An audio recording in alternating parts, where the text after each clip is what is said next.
Eu vou mostrar para vocês como a gente vive a mesma coisa que os nossos antepassados e a gente está deixando de lado porque a gente prefere mais ficar vendo dancinha do TikTok do que a gente tentar melhorar em vida. Vou mostrar para vocês. Gênesis capítulo 47, versículo 13. A administração de José. E faltou pão em toda a terra, porque a fome era tão violenta que a terra do Egito e a terra de Canaã estavam esgotadas. José tinha juntado todo o dinheiro que se encontrava no Egito e em Canaã, com o preço do trigo que compravam, e o tinham depositado no tesouro de Faraó. Quando haviam acabado todo o dinheiro do Egito e de Canaã, todos os egípcios vieram dizer a José: Dai-nos pão, porque morreremos da tua presença por falta de dinheiro? José respondeu: Trazei vossos animais, se não tendes dinheiro, e vos darei pão em troca.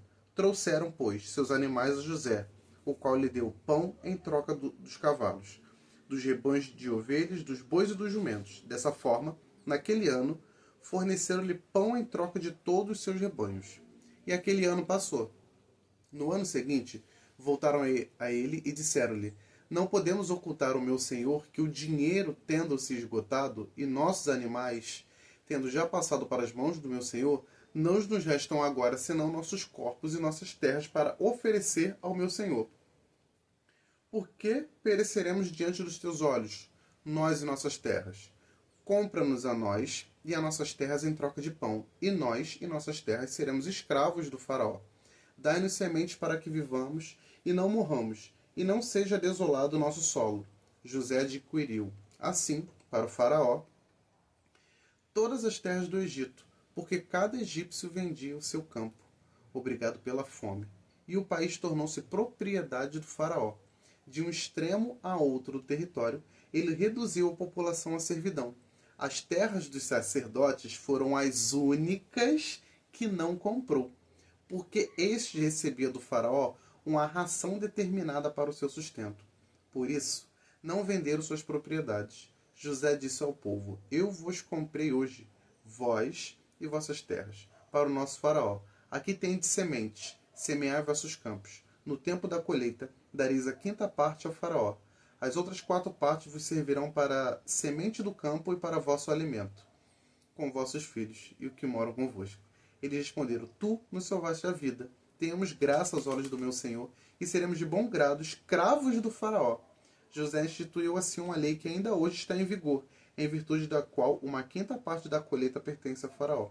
Somente as terras dos sacerdotes não se tornaram sua propriedade.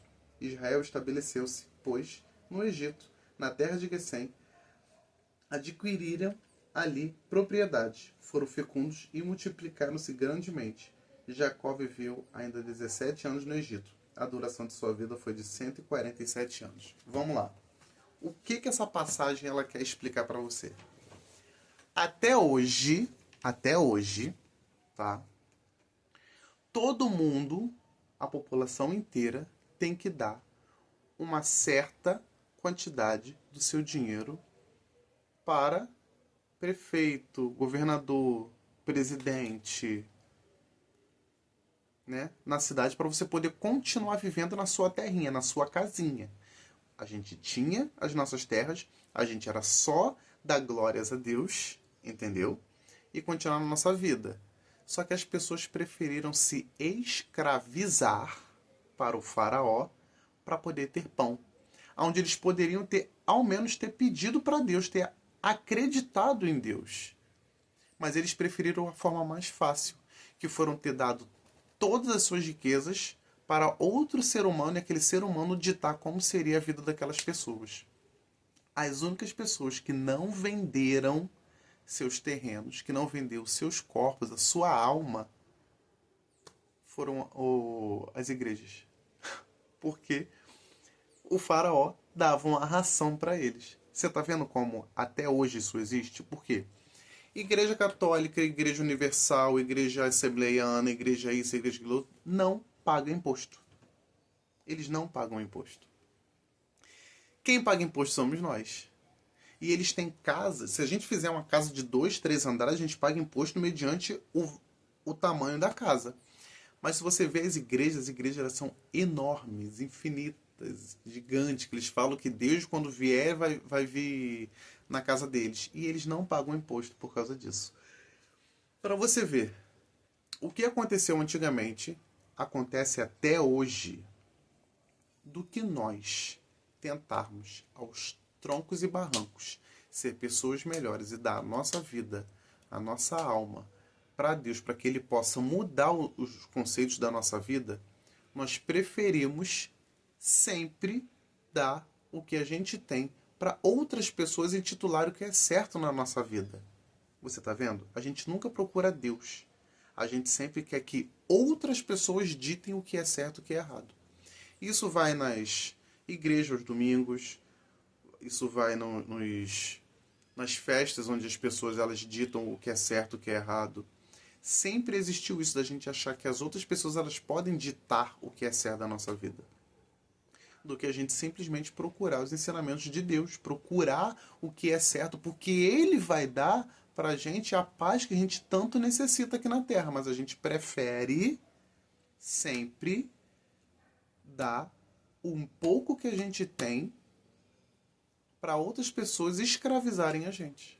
E foi dali que começou, nessa época, a escravidão, onde o faraó ele era dono da alma da pessoa que mal nascia.